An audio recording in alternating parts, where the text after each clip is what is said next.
Hostel ലൈഫിൽ നമ്മൾ പലരും ഒരിക്കലെങ്കിലും കുക്ക് ചെയ്തിട്ടുള്ളൊരു പ്രത്യേക രുചിയാണ് ഈ ബാച്ചിലർ സാമ്പാർ എന്ന് പറയുന്നത്.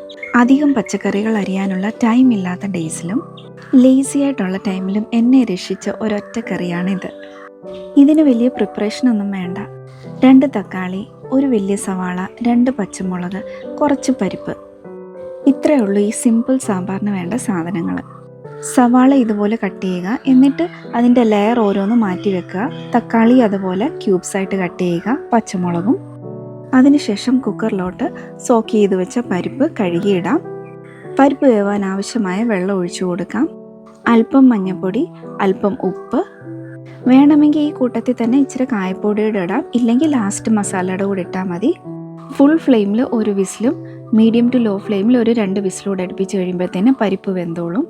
ഇനി കടുക് വറുക്കാനായിട്ട് ഒരു പാനിലോട്ട് അല്പം എണ്ണ ഒഴിച്ച് കടുകിട്ട് പൊട്ടിക്കാം. ആ കൂടെ തന്നെ കറിവേപ്പിലയും അല്പം വറ്റൽമുളക് കൂടി ഇടാം.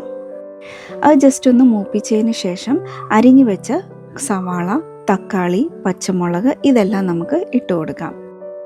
ഇത് നമുക്കൊന്ന് സോട്ടേ ചെയ്തെടുക്കാം. ഒരുപാടങ്ങ് കുഴഞ്ഞു പോകണ്ട, ജസ്റ്റ് ഒരു കളർ ചേഞ്ച് ആവുന്നിടം വരെ ഒന്ന് സോട്ടേ ചെയ്തെടുക്കാം. പലപ്പോഴും ഹോസ്റ്റലിലെ ചെറിയ കിച്ചണിൽ ഫ്രണ്ട്സ് എല്ലാവരും കൂടെ ഒത്തുകൂടിയിട്ട് എന്തെങ്കിലുമൊക്കെ തട്ടിക്കൂട്ടുമ്പോൾ അതെല്ലാവരും കൂടെ ഒരുമിച്ചിരുന്ന് കഴിക്കുമ്പോൾ ഒരു പ്രത്യേക സന്തോഷമല്ലേ.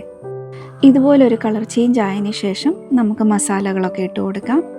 ഉപ്പ്, മുളക് പൊടി, സാമ്പാർ പൊടി, മല്ലിപ്പൊടി, കായപ്പൊടി ഇതെല്ലാം ഇടാം. മസാലയുടെ പച്ചമണം മാറുന്നിടം വരെ ഒന്ന് മിക്സ് ചെയ്ത് കൊടുക്കാം.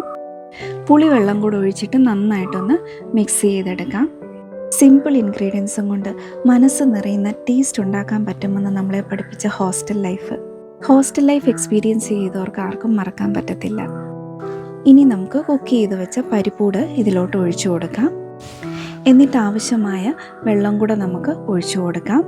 തിക്നെസ് നല്ലോണം കുറയ്ക്കണമെങ്കിൽ അതിനനുസരിച്ച് ഒഴിച്ചു കൊടുക്കുക. ഇനി നമുക്ക് മല്ലിയിലയും കൂടെ ഇതുപോലെ ഒന്ന് ഇട്ട് കൊടുത്തിട്ട് ഒന്ന് മിക്സ് ചെയ്തെടുക്കാം.